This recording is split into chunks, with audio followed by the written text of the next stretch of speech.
Hello, everybody. Hello. God, it feels so good to be back. I know it's only a week, but it feels good. Let me bring up the little chat window. Okay, see who's coming around. Hey, Mike. Sorry to see. Hello. Hey, Abel. Coffee must be. It's brewing. It's brewed now, Lawrence. Hey, Dave. Good to see you here, buddy. Gonna be a fun day. Gonna be a fun little chat. I don't have a ton like already pre-planned. I have a couple little things I want to talk about, but it's gonna be a really cool little buying gear special presentation.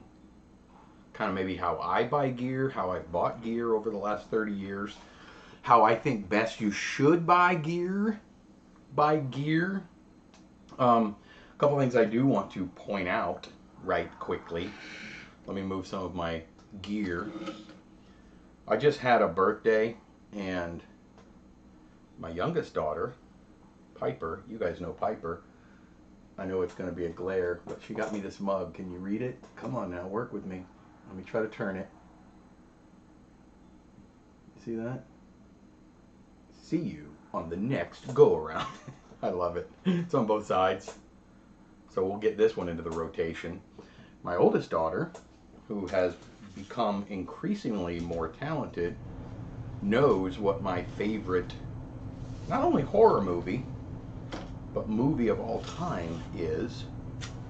It's an 80s movie, and it's arguably the greatest film that's ever been created. Yes, it was shot on film.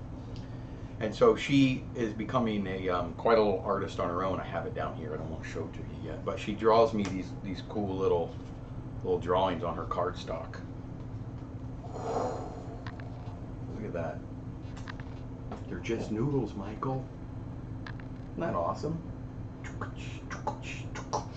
Whoa, just cardstock. But I'm going to move it because I don't want to take a chance on spilling my coffee on it. Because you guys know every stream I spill something. The best way to buy gear is to watch it. Dave, you know, I think you're onto something. You're onto something. Nice mug. Oh, thanks, Mike.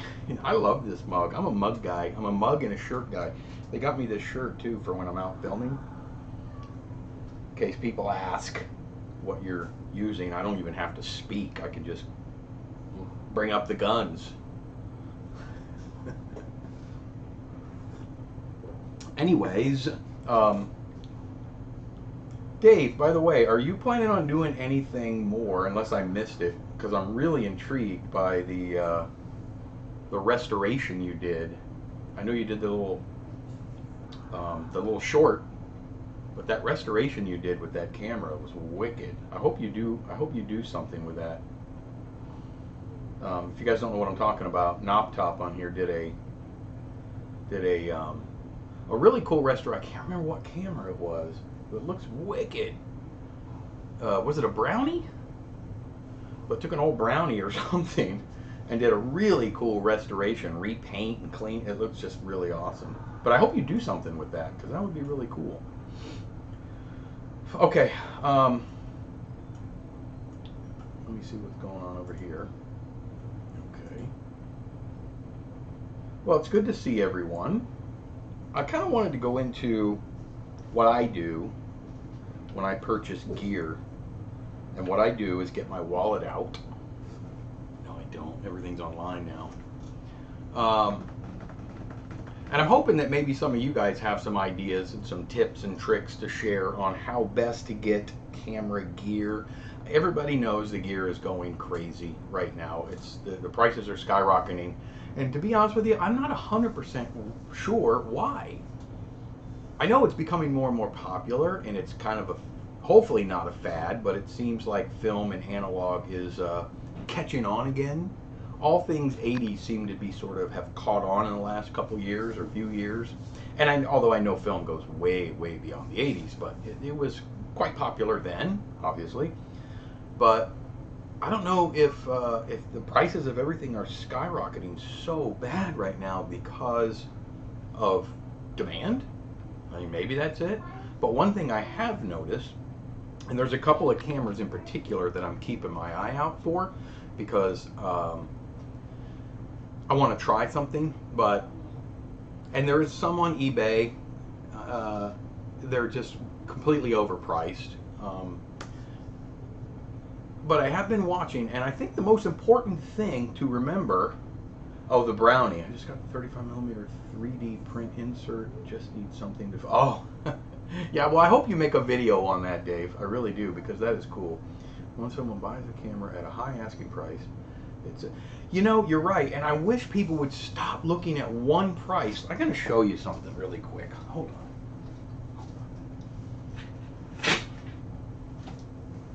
All right, I got to show you guys this. And my daughter's right here. She wants to come and say hi. She has her dog. She likes to poke her head in every now and then. This is Piper, and this is, who's this? Ellie. That's Ellie. We named her Ellie. Do you remember why? Because she's little. And what else is little? It starts with E-L. Elephant. Because we call her Elephant Call Bean. her Elephant Bean. Okay, say bye. Bye. Bye. So what I wanted to show you, that's Piper. Piper got me the mug. What I want to show you is buy broken for parts and repair gear. Cheapest way I know. Well, yeah, Mike, I agree with you 100% on that. 100%, except for 1%. I agree with you 99% on that. And I'll tell you why in a minute. But so I picked this up not that long ago. Some of you guys might have even seen it on eBay, but I was so intrigued by it. I can't remember how much I paid for it, like 15 bucks, I think. It's Super X film, which is a really old black and white film, but you guys see that? Super X packet film. It's still sealed, and it has a a develop before date of, wait for it. Can you read it? It's not focusing. I'll tell you, of March 1948. Now, I didn't buy this for, you know, aesthetics or collecting or just as a, you know, a piece to keep on the shelf, because to me that's a little bit pointless. Well, it's not pointless, but I don't do it. I bought it because I want to shoot it, but it's a packet. It's a packet of film. Packet. And I don't know if anybody's ever seen these before, but I may just open it. I don't know. I haven't decided yet if I'm going to open it yet, but I don't have a camera that I can shoot this with.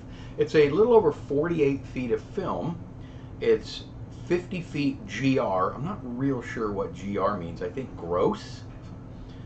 And 48 feet 10 inches in net. Okay, so no, I just figured it out.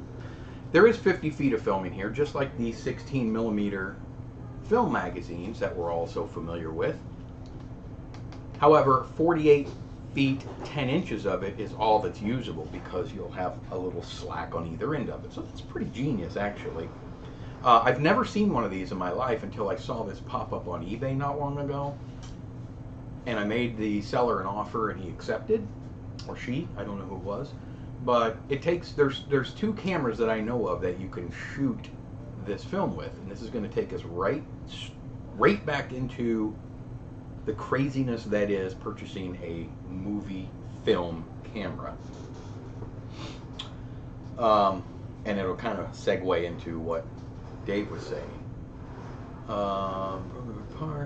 Heck yeah, shoot that stuff. Yeah, it is. It is an odd format, very odd. It's 16mm, but it's in a weird packet. I got so tired of buying broke cameras that I did buy a camera that had it repaired. Sorry, I'm not cheap, but the camera works. Well, Lawrence, there is something about that too, just buying a camera that you know, or at least hope that the seller is being honest and that it does work. So at any rate, this camera, and I wrote them down, I don't know if anybody's ever seen and I don't have any pictures to show you, I'm sorry, I should have one ready, a Simplex Pocket camera. It was a camera made by a company called Simplex. It's a 16mm camera, and it's a really neat camera, and it kind of fits in the palm of your hand. little single lens, and this cartridge just slides into the back of it, snaps in, and you're good to go.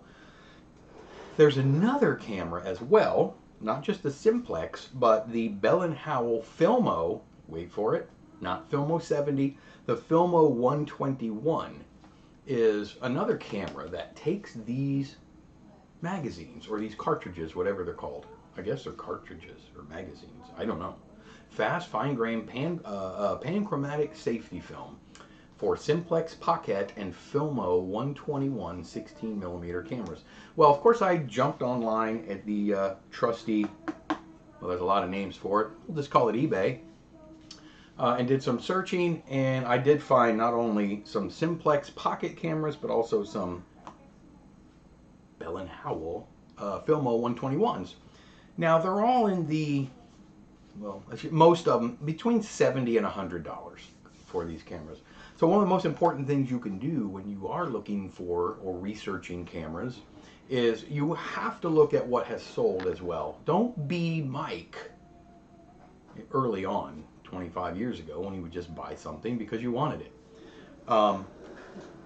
Look at what has sold. Then you kind of know, gives you some idea what these, how gougy some of these sellers are really being. Because both the Simplex and the Bell & Howell, only one or two have sold in the last 30 days. It only goes back 30 days, which instantly tells me they're not a high ticket or a hot item or a commodity that people are looking for. They're just little niche cameras that if somebody is specifically looking for one, well, then we'll give them a deal and they can have it, and then I'll be rid of it. But the ones that have sold, they're in the $15 to $30 range. I think one, and I don't remember which it was, but one did sell for considerably higher. I think it had a bigger lens or had some sort of a nice lens to it. But so, doing what I do best, I made some offers, and I got some offers, because if you hit watch on a lot of items, a lot of times the sellers of those items will send you an offer. Well, you're watching it, so instead of $120, I'll let you have it for $115.99. Yeah, I get that a lot. So I do what I do best, and I always counter with about half of what they send to me. So I think for a couple of the Simplex cameras, I countered with about 30 bucks, 35 or something like that, and they were both instantly denied and deleted. And then I think I did it for one of the Filmos also that they were gouging, and I also got instantly shut down on those as well. That's where my first piece of key advice comes into play. You have to be patient. You have to be patient, because if somebody did sell, and they did in the last 30 days, somebody has sold one or two of these cameras in the $20 to $30 range, they're going to do it again. It's going to happen again. Either some of these sellers that have them listed now for $80 a piece are going to get tired of them sitting in their garage, and they're going to reduce them by half or quarter or whatever and bring them down to normal, what we like to call normal. And I know everything is worth what somebody will pay for it. That's how you deem what something is actually worth. Well, what will you pay for it? That's what it's worth.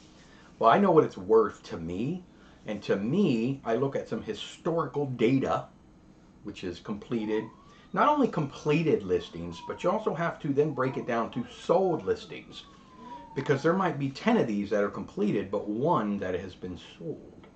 That tells you only about 10% of them that are ever listed are actually sold, so you may have a little wiggle room in there. Well, in my case so far, there hasn't been much wiggle room. There is a couple on there now that look like they're in really nice shape, and I know you get what you pay for. But if you're not sure what you're getting anyway, you might as well take the chance, at least if they say it works, and take a chance it's going to be a good one for a better price. I mean, that's the way I look at it. So, hey Barry, having lunch with my wife right now. I'll be watching, but probably won't pretend. Oh, that's quite all right. Thanks for chiming in. Hello to your wife. Yes, fine sold, not just completed. Yes, Mike, that's so important. A lot of people just look at completed, and that's what a lot of sellers do as well. If somebody were going to sell one of these Russian cameras, and they look, and 20 of them have been sold, and they click the sort by highest first, and they see, wow, or not sold but completed, you know, $220, and they look at the next one, $198. They're not sold, they're just completed. Nobody was stupid enough to pay that kind of price for them. Narrow it down, hit sold, and you'll see what they really go for. And that's why you have to be careful. Another thing you want to look for is not only just, hey, radios, another thing you want to look for is look at the seller's other items. You got to do your diligence, your due diligence, but check out seller's other items. This happens to me a lot. You'll see a camera, something that you really think is cool and that you want, and it has the proverbial untested or not tested or as is, don't know if it works. Well, that's fine. You may truly not know if it works, and most people probably do know if they work or not, but we can't say all. So you'll get the, I'm not sure if it really works or not. But then when you check their other listings, and again, it's happened to me many times, they'll have another whole bunch of cameras, and a lot of their cameras have been tested, film tested. This camera works, this camera works, and it begs the question, well, if you can test all your other ones, why can't you test the one I want? So that's scammy right there to me. Very scammy. If somebody's selling an untested camera as is, and you look at their other items, and they got a camera and then a whole bunch of shoes and clothes and baseball bats, well then there's a chance that they just don't know what that camera is capable of or even how to turn it on. So that's the one you may want to try and take a chance on. The other ones, you know, if they sell cameras and they test some but not others, especially if they test other cine cameras. If they only have one cine camera and then, you know, 85 still cameras, well, then they're on the iffy line too. But still, they know cameras. So there's, you know, it's not difficult to, as we all know, to unscrew the thing, dump out all the corrosion, put new batteries. Sorry, somebody's texting me. Put new batteries in and give it a shot. You know, keep an eye out for that. Also, look at their. This comes into play sometimes when you want to throw out a best offer, and I've emailed people a lot of times as well, even if they don't have that best offer option. Just send them a little message and say, hey, would you be interested in, you know, an offer, and make them an offer. Look at click on all of their items currently for sale, and then scooch over and hit completed. And it'll give you all of their items, not just camera stuff, but all of their items that they have completed for sale in the last, I don't know, quite a while, 3 months, I believe. Dig through those. You can also hit completed and sold on those listings and see if they do take best offers, even though they don't say best offer. Sometimes there'll be a mark through the price, or if they don't sell a whole ton of stuff, if they have 200 completed but only 20 sold, well, then there's a chance maybe they'll take your offer because they're desperate to sell things. So there's a lot of little things you can do to better your chances. And to be honest with you, that's how I've gotten a lot of these cameras pretty cheap. One of them, let's get away from eBay, because not a lot of people have a lot of faith in eBay these days. It's gotten a little iffy, eBay.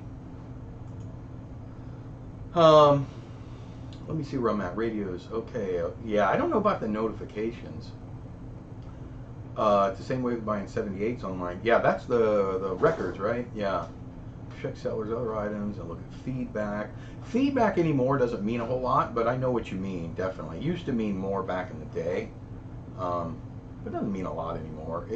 But you look at it, you can see if they've responded to it. Some people can just be cranky. 12-18 camera I got was untested, but I cleaned up the contacts. Yeah, I love those kind of deals. Yeah. When you can get one and it just needs a little cleaning to the contacts and it works great, that's the way to go. Yeah. Sometimes Etsy. Yeah, I actually have Etsy and Poshmark listed on here because Etsy can be a little gold mine too. Etsy, Poshmark, etc. have good deals, it seems, but usually are pricey. You just have to look. You have to be like Yoda. Be like Yoda? I am not a Yoda. Thanks for that, Rich, and you are correct, sir. Etsy can be a little pricey. I don't know if it's more because it's a sort of deemed a specialty sort of marketplace where eBay you could sell everything from, your jetliner to, a number 2 pencil. With Etsy, it has to be either homemade or handmade rather, or antique or vintage type items. So maybe that's why they demand a little higher price. I don't know.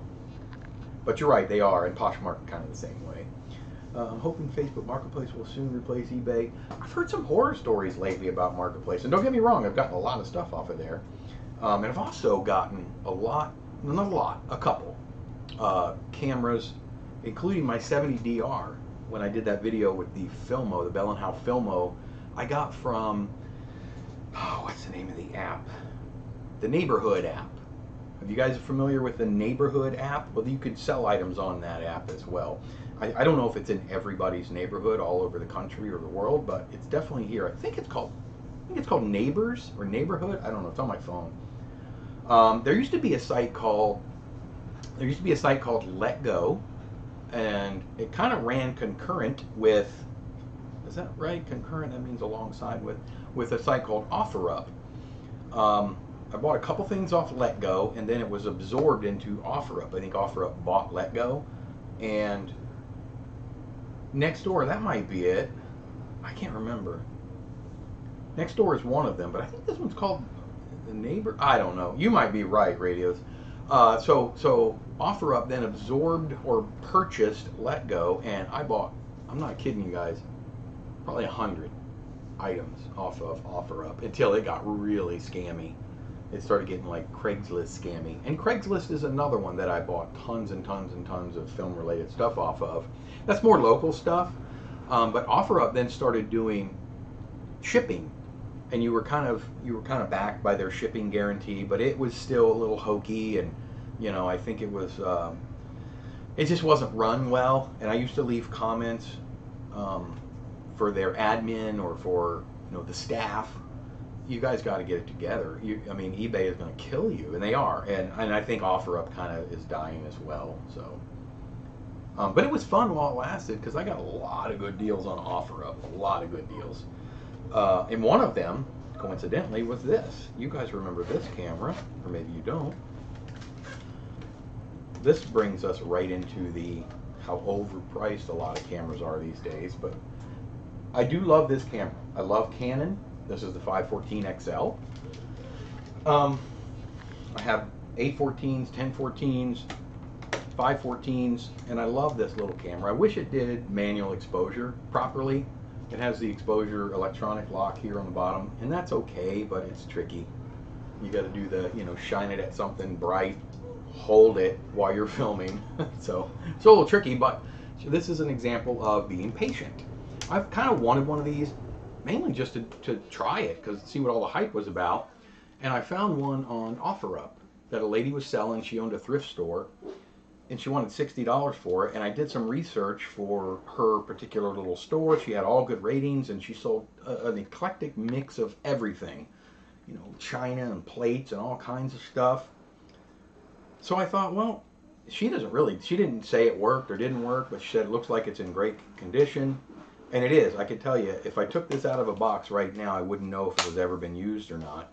And I put batteries in it, and it worked great. So I got it for $60. And as you guys know, my film people out there, the Canon 514 XL, the prices are a little bit all over the place, but anywhere from about $250 up to about $500, depending on who's selling it and who's dumb enough to pay that much for one. But this was a great deal for me, and that's just a result of paying attention and keeping your eyes peeled, just like this one. I know you guys have seen this, and I've used this several times. And this is that little wind-up camera, that little Russian crank Super 8 camera. I love this little camera. It takes beautiful pictures, and I think this came with, what did it come with? It came with the box, the original packaging, all the filters, everything that these cameras originally came with. And it came with, I think, like 4 of those little Russian reloadable Super 8 cartridges, too. Which, those sometimes can get a little pricey. $15, $20, $25 a piece. And I think I got the whole kit a year or two ago for, I know it was around the $70 range. plus some shipping. I mean, I'm in the U.S. and they were in, I think, Ukraine, but what a great deal. But I've seen these. I have seen these really overpriced on eBay as well, so you got to be careful. You remember those commercials with Let Go? Yeah, I remember the bowling ball one. The guy's like hanging off a cliff or something, and his buddy's just like, just let go. He's trying to hand him the bowling ball or something. I can't remember. But yeah, those commercials were really silly. Neighborhood, I think, offer up Mercari. Yes, you're right about that, Mike. I remember Mercari. Are they still a thing? There was another site too. Tried to compete with eBay. It was very similar in design. And I bought a couple things from it. You guys have to remember, I've been on eBay since mid 1998. So that's this is 25 years. So there's always been people that were trying to compete with eBay, and at this point, once you get that big, I mean, they're just a conglomerate. Once you get that big, it's very difficult to compete. Or it's maybe not difficult to compete, but to overtake. I don't know that anyone will ever overtake. Amazon. Was it Amazon? No, Yahoo. Amazon. That's another story. Yahoo used to have Yahoo auctions. Who remembers that? Yahoo auctions. Very similar to eBay, where you could actually list items, you could buy items on Yahoo. And I always felt like they were really set up to compete because Yahoo is and was huge. They're mainly just a portal now and emails, but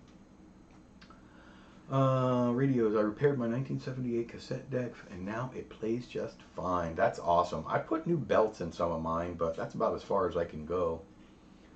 Garage sales are absolutely the best. Very good point, Mike. I put a couple of examples on here. eBay, Etsy, Mercari, yard/garage sales. If you're in the U.S., we call them yard sales and garage sales, or in the years ago, sometimes they were called tag sales. Thrift stores, flea markets, or if you're in the UK, they would be like charity shops or car boot sales. I think the boot is the same as the trunk.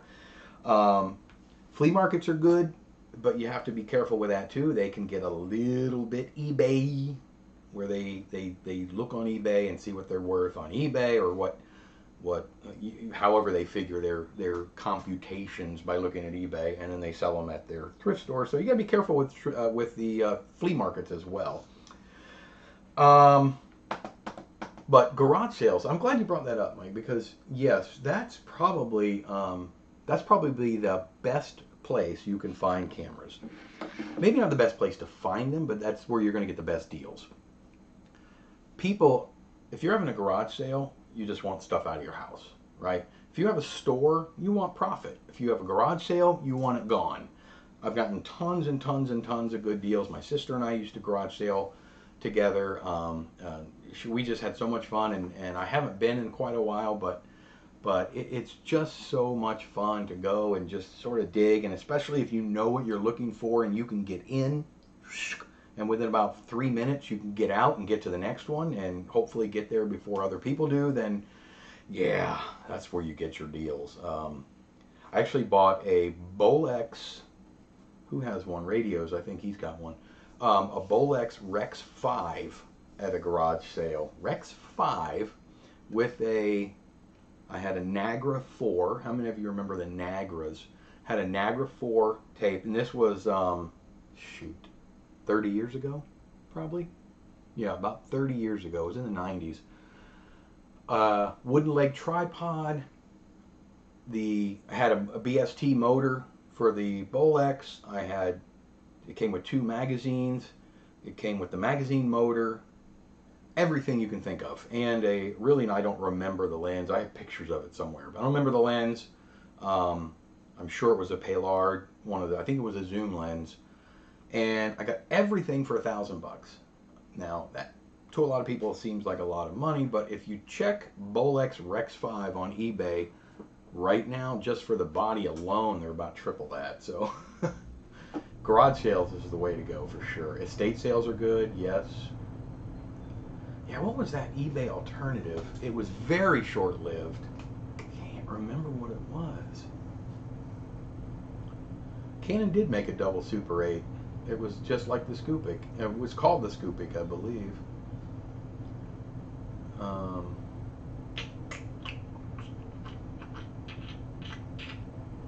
Robert, I was able to figure out how to open my found Pathé. Looks like 8mm, not sure. I'd love to have a Pathé camera. I just think they're so cool looking. I want that Pathé 16mm professional. Crank it up. Looks so good. It looks so good you could eat it. Polaroids for 25 cents at garage sales. I must have 25. I have tons of those things. I know, yeah. And then you go to your go to Target or something to get a pack of film, costs $30. Old Sony Handycams from a garage. Yeah, I have a few of those. I use those to transfer old videotapes. And you can get those. If you get the Sony Handycams and not all the other crazy brands, because a lot of those they break. Well, they all kind of breaking down a little bit now, but I've always had good luck with Handycams.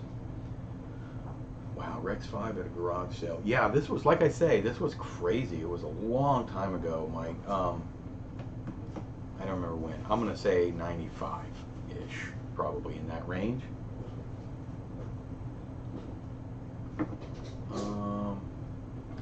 Much more rare to find movie film. It is very, Dave, very rare. Well, I think it's because it comes back to it's a popular item now. It's a hot item. I mean, people want film. They want film cameras. They want film and film cameras. I'm going to get to film in just a second. I'm going to show you guys something that I thought was kind of funny. I paid $1,800 for a non-working body. I know. That's the Rex 5, right? Florida, does humidity down there cause... It does if you leave things in your back porch or your garage, Mike. Yes. I made a mistake. I have a back porch on our house back here. And I have a bin, one of those plastic bins, and I had some just... Thankfully, it's nothing really important, but a bunch of film-related stuff. Not film and not cameras, but like old flashes and, you know, just miscellaneous parts and things. Kind of forgot about it. And it gets steamy back there. It's not air conditioned back there.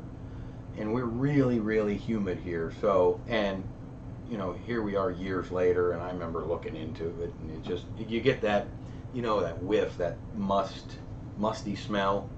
Yeah. 86 at all.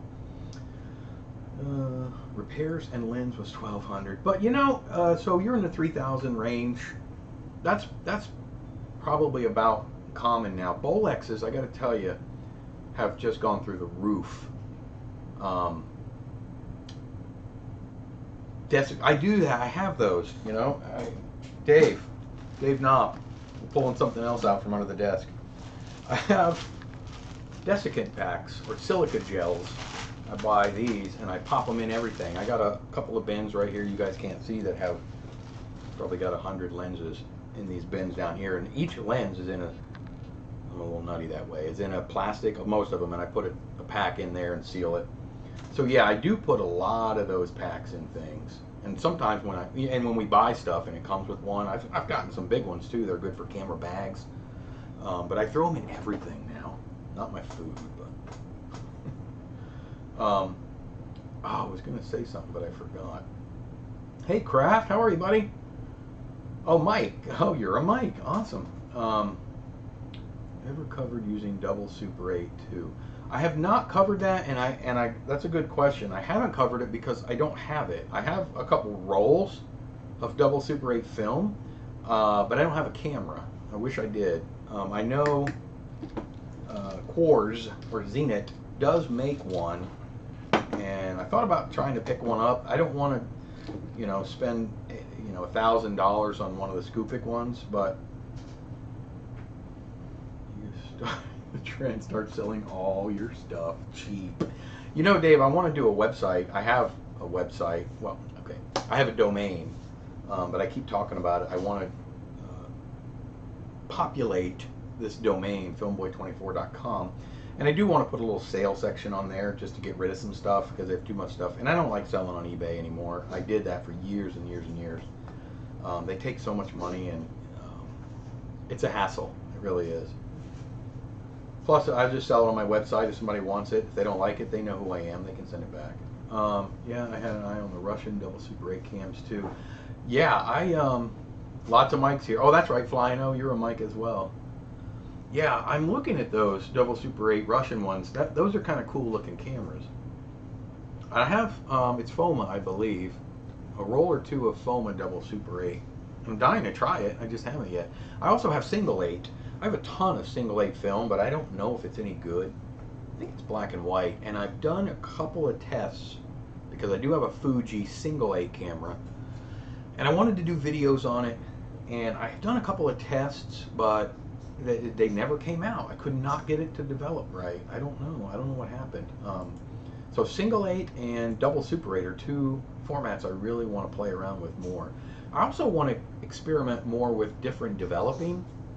I have the 4 or 5 that I like to do a lot, but I do want to experiment with, I saw a video from somebody, I can't remember whose video it was, but they were processing, if any of you do your own home processing, you know that E6 is the most expensive chemicals out of all of them, and they don't last very long, and they can be pricey. So I don't develop a lot of E6. I've done some, but I saw a video where a guy did, he did some Ektachrome, the new Ektachrome. He did still film, but he used a black and white first developer, then he exposed it to light, and then he used C41, and he got his reversal, and it looked really good. So I thought about trying that with some Super 8 Ektachrome. I have a few rolls of the 100D. I also thought about trying it with like the cameraman mic stuff or something like that. The problem with that is the C41 gets awfully hot, so I don't know what I'm going to do yet, but I do want to experiment with that. Pull the trigger. Okay. Here in Germany, they are super common and pretty cheap. Yeah, Mike, well, send one over to me. Kidding. I have a canister of film from 1955. I would like to see if you could develop. Trying to communicate with you on this. Email. Hey, Mark, email me, and thank you for mentioning. Email me, filmboy24@gmail.com. If you forget, or if you don't remember that email, my About section on YouTube, just click About, and my email's right there. I think you have to click Uncover or something like that. But definitely email me. We can figure something out. Price for Super 8 is super affordable on double Super 8 because you have more runtime, like 3 or 4 rolls of regular. Yeah, I know. You know what I really like is regular 8 100-foot loads. I have a Bolex. It runs, but there's an issue with the pull-down claw. But I do have a Bolex H8 non-reflex. That's where you really get your footage. I mean, 18 frames per second. If you shoot it at 18 frames per second, even if you shoot it at 24, I mean, you get, I don't have the calculator in front of me, but you're going to get about 4 minutes per 50 feet at 18 frames per second. So you have 200 feet because it's insane. So what do you get, 16 minutes out of one roll of film with a Bolex H8? Ooh. Scoopy double 8, why not just make the jumps to 16 millimeter Scoopy? You know what, Lawrence, here's the truth. You're right.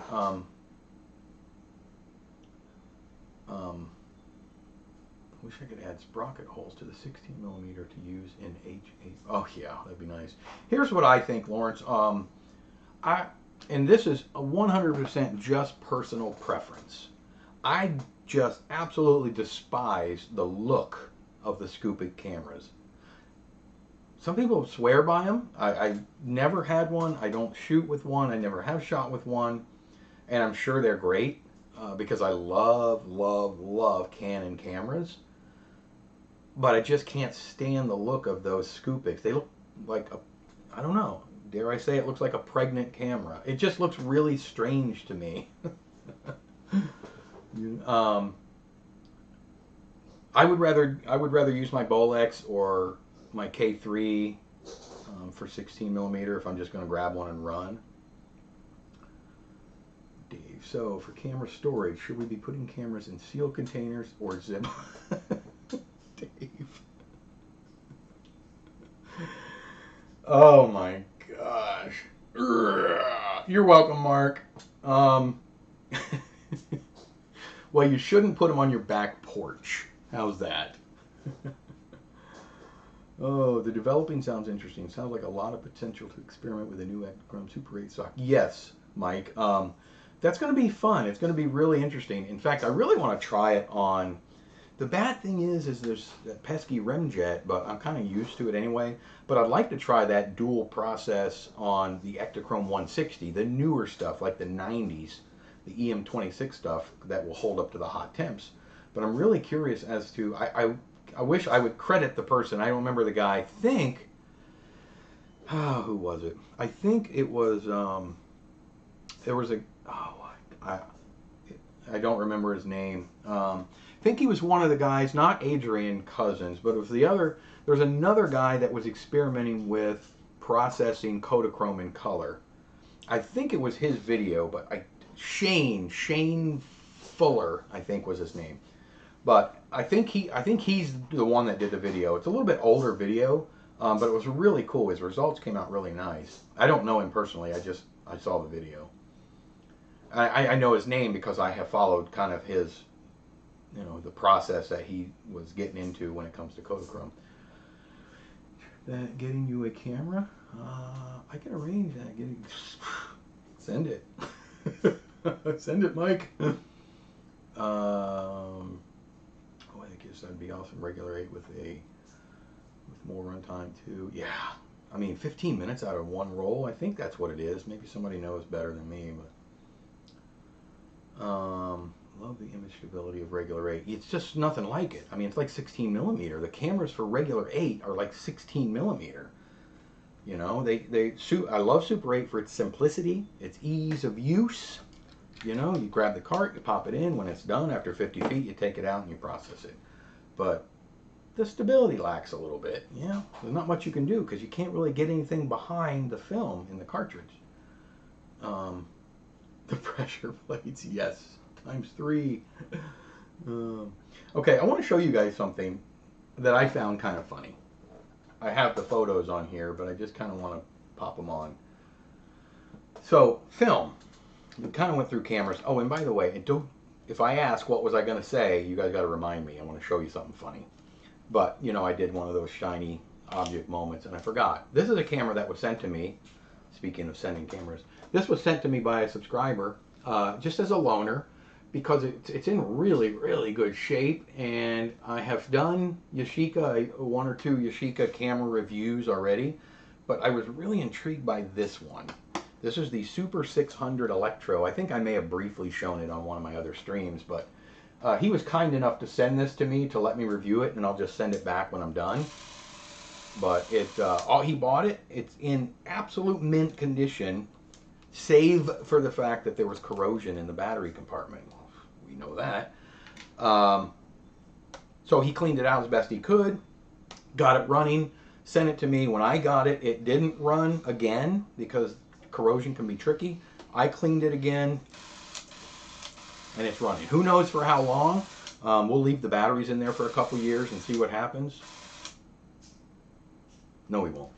So look for this though. This is going to be a fun little experiment. It's a Yashica Super 600 Electro. It's going to be a fun camera. We're going to do a review on that coming soon. Anyway, all right. Where am I at? It is a real Japanese beaut. The one that does fades. I wonder if Kodak would ever announce a new regular 8 camera or double Super 8 camera and not release. I can't, it's so true. Kodak did talk about their Super 8 camera forever. I wish they would have done something with it. I can't badmouth Kodak. They have been so good to me, but come on, give us the camera already. It looked so promising. I would have loved to get one of those in my hands. I love my Yashica 800 Super 8. It's probably the one I use. So Mike, does it look like this one? Is it similar? This is the 600. Does it have the same design as this? I'm curious what the differences might be. This one shoots 12, 18, and 24 frames per second. It doesn't do manual exposure. It only has the backlight and the spotlight feature. Backlight opens, spotlight closes one stop. So I don't know, does yours look just like that? I feel like the 800 probably just has a bigger lens or a faster lens or something. Funny thing, I'm getting there, Mike. Yashica 800. Yeah, I want to see. My Bauer 107 XL, I think, has a fade feature. Is that okay? Bauer, I miss my Bauer so much. I had a Bauer 715 XL, 715S XL or something. What a beautiful camera. I used that a lot in the 90s, and I really miss it. It was the microcomputer, they called it, camera. But it was very similar. Oh no, it's the set. I had the 715, but there's a 709 as well. Only the lens is different. You got one after seeing Analog Resurgence's video. Did he use one of these? Is that what he did? I can't remember. He's in and out anymore. I don't see much of him anymore. He doesn't post nearly as much. Lawrence, they keep delivering film stock, which is one. Yeah, you're right, Mike. As long as they keep up with the film. I mean, they're raising their prices a little. They've raised their Vision stocks by $2 in the last year. I'm okay with that. I understand everything's going up in price. Do you have a favorite camera because it has the best viewfinder? I have a Niso 4080, broke. It had a wonderful viewfinder. That Nisos have awesome viewfinders. I have a couple Niso cameras and they're both broken. I have the 6080, big with the aluminum case and everything, the matte box and everything, but it just doesn't run. And I have the 1040, maybe I don't remember the model. And it quit working on me. I actually took it out, loaded with film. It was running great. Got to the location, pulled the trigger, and nothing. And I've never gotten it to work again. Same design. Lens is different, I'm pretty sure. Yeah, Rich. Okay. It's got to be the lens. Because typically the numbers in the model number of cameras has more to do with the lens than anything else. This is the 600. My guess is that it's going to be a 6:1 zoom, but I don't know. 8 to 48. 8 times 6 is 48. Yes, so the 600, so it's probably the zoom is different in the 800. The Bauer viewfinder is bright, at least mine is. Yeah, this one here, when you take the lens cap off, not really that bright. Now I only have 2 lights on in here.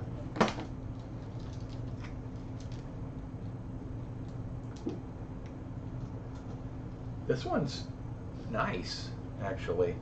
Better than I remember. The 514s, and yes, I'm going to get to what I want to show you guys. The 514. Ooh, that's bright. Yeah, that's a good viewfinder right there. These little running gun cameras are all pretty nice. I have a camera back here that I did. It was one of my very first videos I ever did. Don't go watch it. Super 8 for beginners or something like that. But I used that little Chinon. Chinon's a little hidden gem, by the way. I love their cameras if you can get good working ones. But this little Chinon.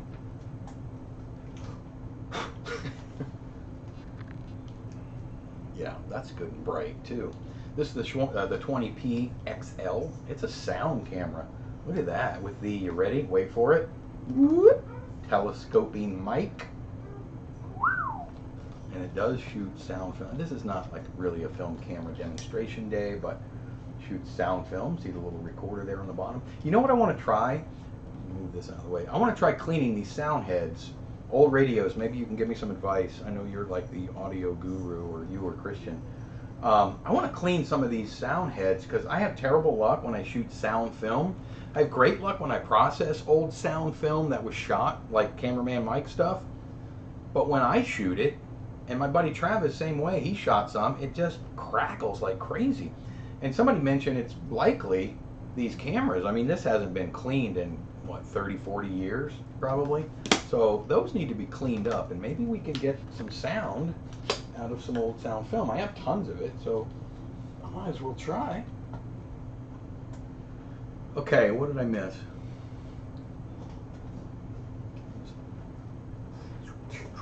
I think Canon Kodak XL360 are just ugly looking and not hip looking, but could still offer good results. Another way to save money buying uglies. You know, you're not kidding.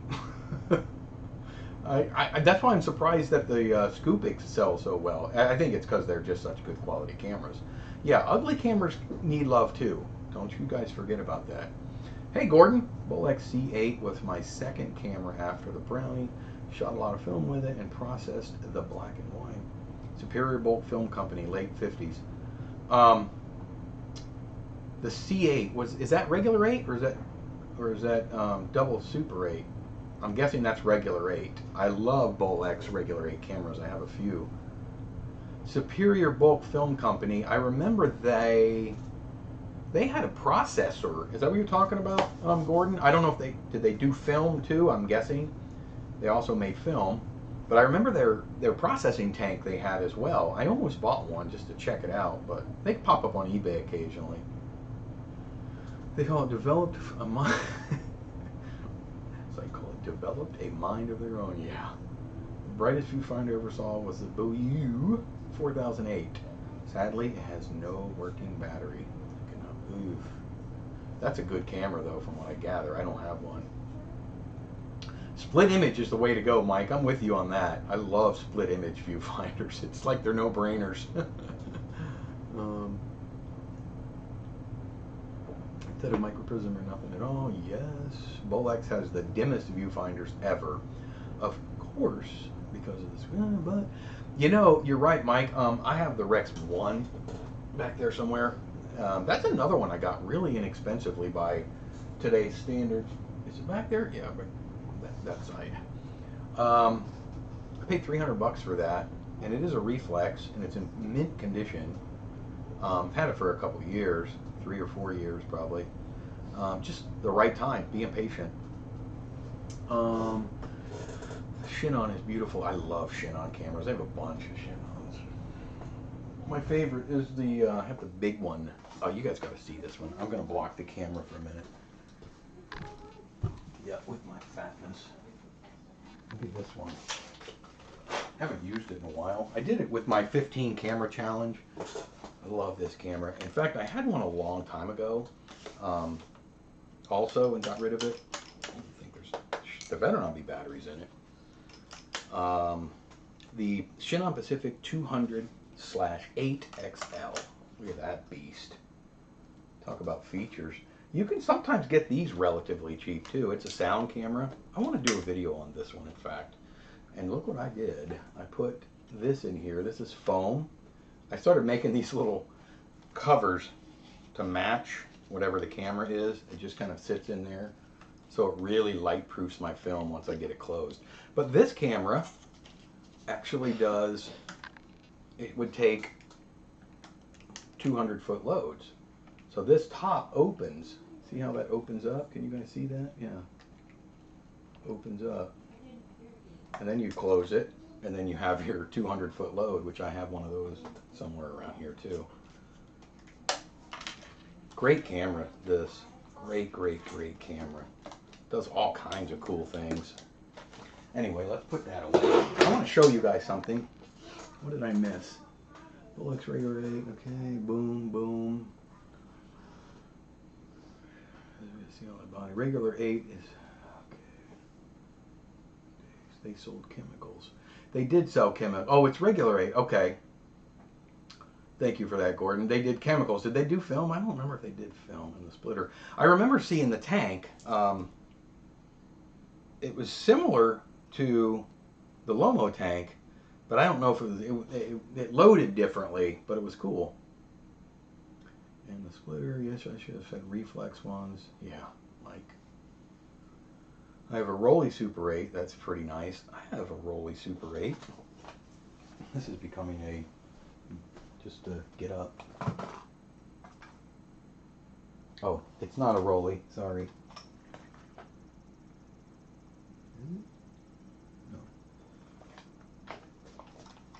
No, but this is an interesting camera. Somebody sent this to me.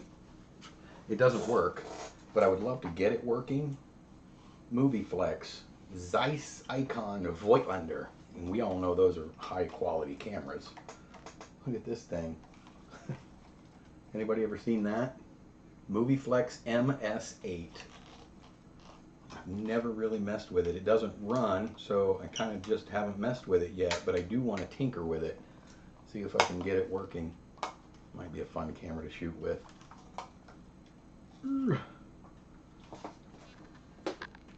I'd love to see how well that lens takes.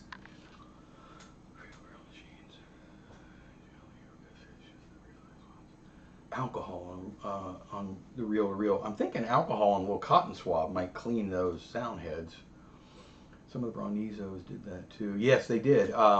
Mike, I have a Niso that 6080, I think it's called, or 6056, that opens up and takes that. In fact, the metal case, the aluminum case, has the cutout for the 200-foot mag, so you don't have to take it off your camera. You can set the camera in there with it on.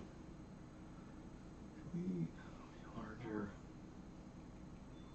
That opening for the larger meter wear film sound. Gear talk could go on. It could, Mike. I know, and especially with me, because I go off on these weird hot air balloon, you know. Could just go on forever. Nikon Super 8, Nikon Zoom Super 8. Yeah, those Nikon made great cameras too. Funny thing you wanted to show us? Yeah, I'm getting there. It's only probably funny to me, but. Had a Nikon R10 coming, but the seller screwed me, got a refund, but wanted the camera. Yeah. I had a Nikon R10 years ago in the late 90s, early 2000s, and I loved it, and I got rid of it. Thank you, Rich. Thanks for stopping by. You're going to my wife's favorite store, so I won't tell her. Okay, something I want to show you guys. So I'm looking at a camera on eBay that comes with 160 Ektachrome film cartridge. Is the film any good as old? Well, Dave, that's a good question. There's a few different Ektachrome 160s. Try to get some, if it has a box, if you're going to use it, you got to really overexpose it by a couple stops. But yes, you can get decent results out of old Ektachrome. Probably not color, but you can get good black and white results out of it if you do it right. You got to overexpose it by a couple stops. So we found out the R10 from Analog Resurgence. Yeah, the R10's a good camera. All right, so speaking of film, Ektachrome 7240. It was a mid-speed film. They started manufacturing it, I think, in 1975. Quit in 2004. Now, if you guys remember, do you remember back when, if you've been a loyal follower of my channel for some time, you'll remember my 7 and 7 series I did at one point where I took 7 rolls of found film and I did 1 roll each day for 7 days. One of those rolls was a roll of Ektachrome 7240, which had a VNF1 process to it, which I don't do. But I do ECN2 process, so I decided I'd give it a shot. And I was able to get some actually relatively good color out of it with ECN2.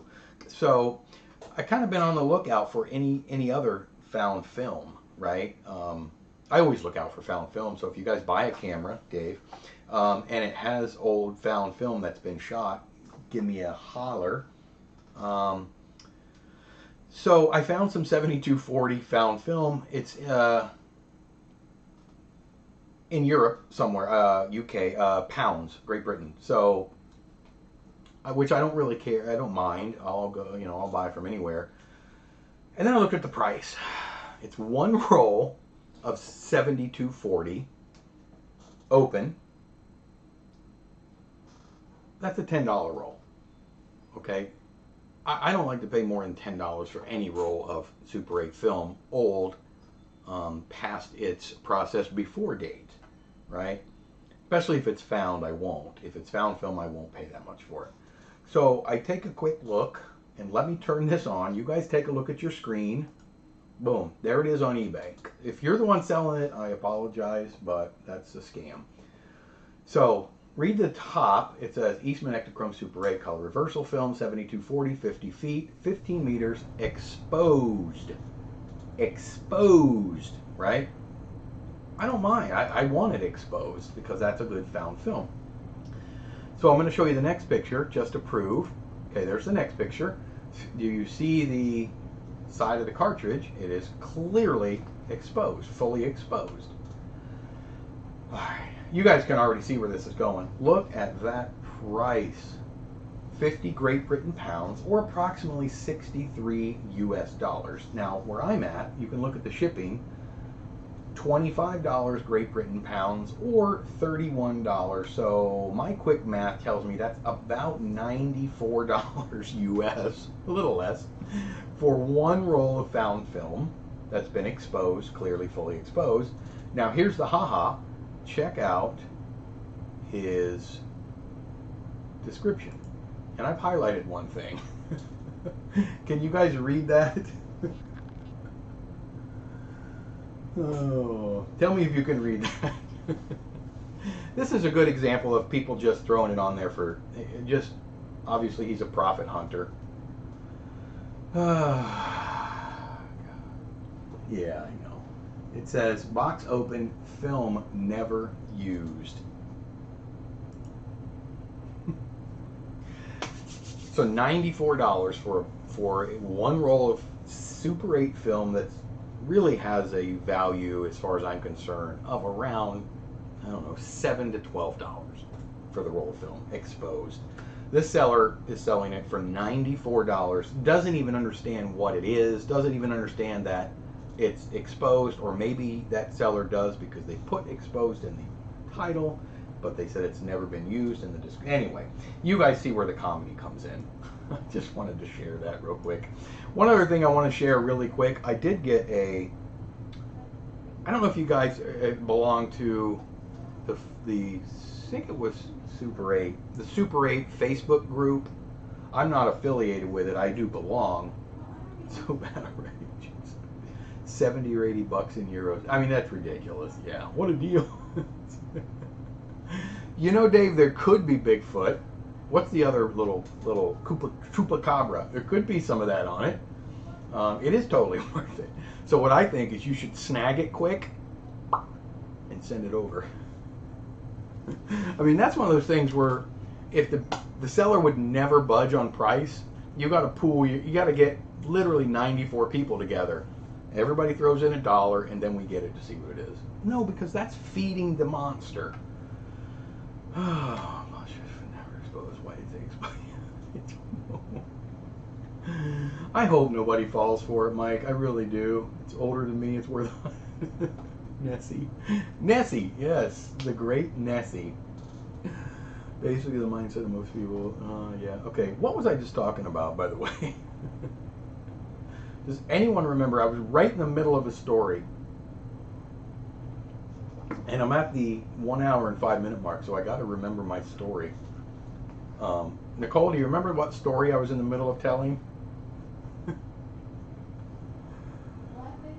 Anyway,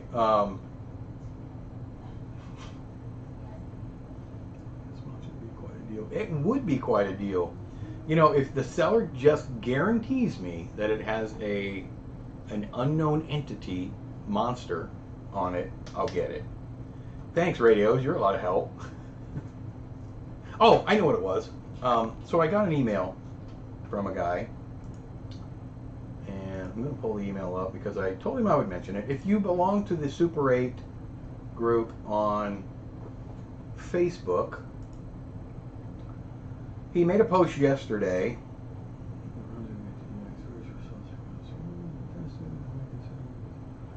Okay. Seems like a pleasant enough guy, but he made a post yesterday about a camera that he created, and it's really intriguing. Yeah, Mike, I'm so bad. You guys think I'm bad. I have siblings that are worse. Super 8. So he created this camera, and if you haven't seen it, take a peek. Look on Facebook. I don't. Let me see if I can put the link on, because I have his. You guys might want to check it out. I told him I'd mention it on my live stream because it really is a cool little project. It is called the Octo 35. It's a camera, and when I first heard about it, I thought maybe it was going to be something similar to the Lomo Kino, but it's not.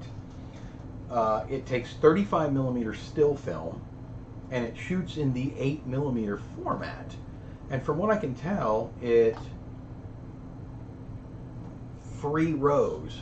Do you know what I mean? I'm not 100% sure exactly how it works or what he does, but I'm going to link. Let me see if I can do this. I'm going to link his website because I want you guys to check it out and tell me what you think. Can we make a full film with an Arri C2? Hey, DVS. I imagine. I'm not sure what an Arri C2 is.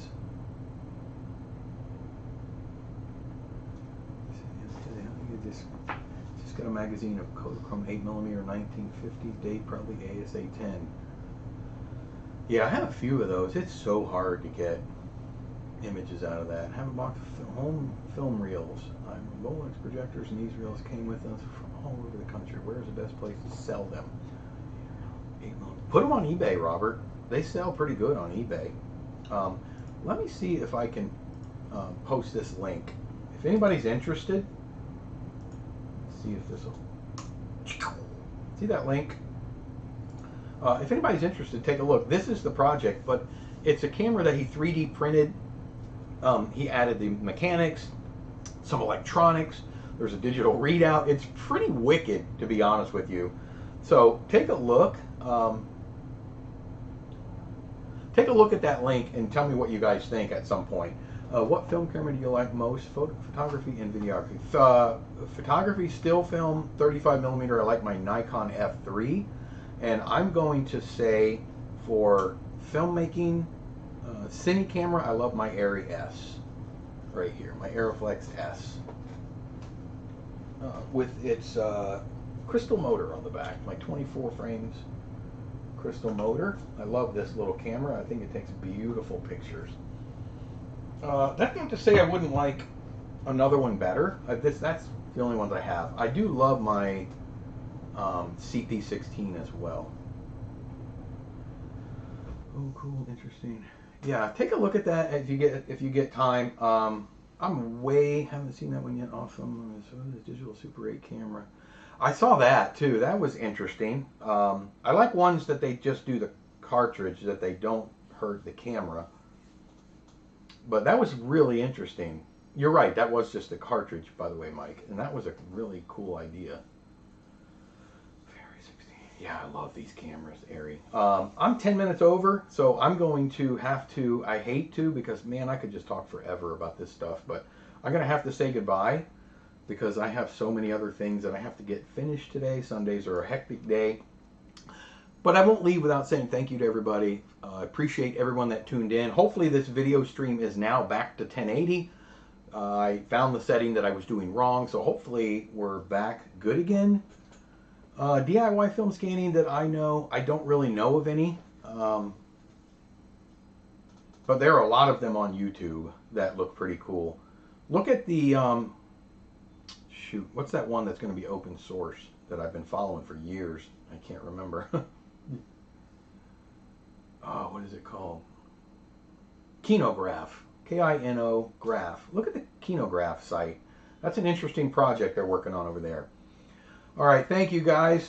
Thanks, Mike, all the Mikes, Lawrence, and Radios, and everybody, Gordon, everybody that tuned in. I appreciate it. Dave, I know I'm missing somebody, but thanks, everybody. I really appreciate it. I am going to go. I got to get busy. You got up to 720. Well, that's good. That's better than the 360 I was getting.